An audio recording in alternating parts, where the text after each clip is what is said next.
My question is, given all these demotions, what is your personal religion, or is there any type of God to you? Like, is there a purpose, given that we're just sitting on this speck in the middle of this sea of stars? No, I don't want to duck any questions. And I'm not going to duck this one, even though I have high religious personages who are close friends of mine in this room. But let me ask you, what do you mean when you use the word God?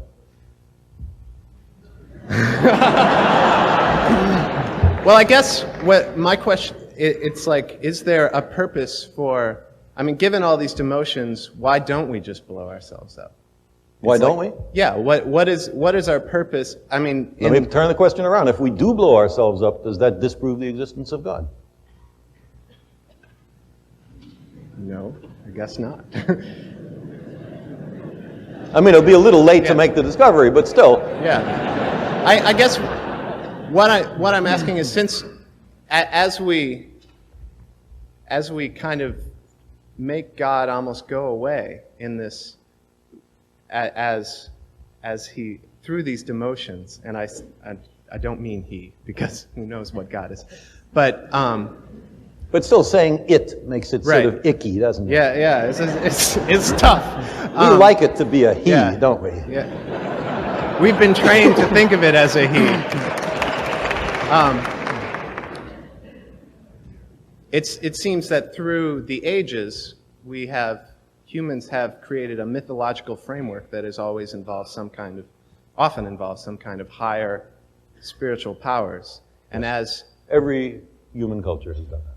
As that goes away, as we know more and more and it seems harder and harder to prove that anything might exist like that, where does that leave us? On our own.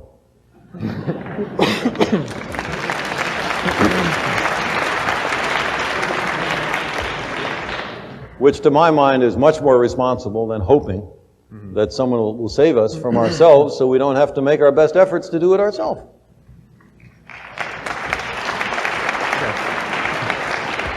And if we're wrong, and there is someone who steps in and saves us, okay, that's all right. I'm for that, but we, hedged our bets. It's Pascal's bargain run backwards. I'll say another word. The word God covers an enormous range of different ideas, and you recognize that in the way you phrase the question. Running from an outsized, light-skinned male with a long white beard sitting in a throne in the sky and tallying the fall of every sparrow, for which there is no evidence. To my mind, if anybody has some, I sure would like to see it.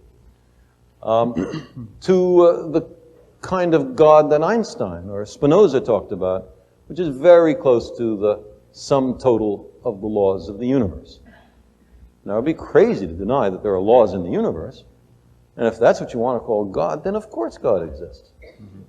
And there are all sorts of other nuances. There is, for example, the deist God that many of the founding fathers of this country believed in, although it is a secret whose name may not be spoken in some circles, a roi fainéant, a do-nothing king, the God who creates the universe and then retires, and to whom praying to is sort of pointless.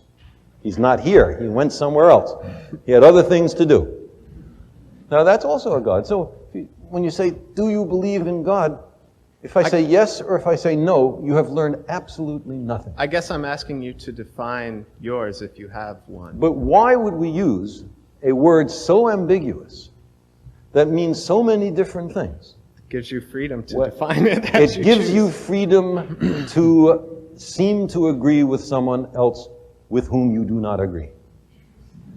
It covers over differences. It makes for social lubrication. But it is not an aid to truth, in my view. And therefore, I think we need much sharper language when we ask these questions. Sorry to take so long in answering this, but this is an important issue.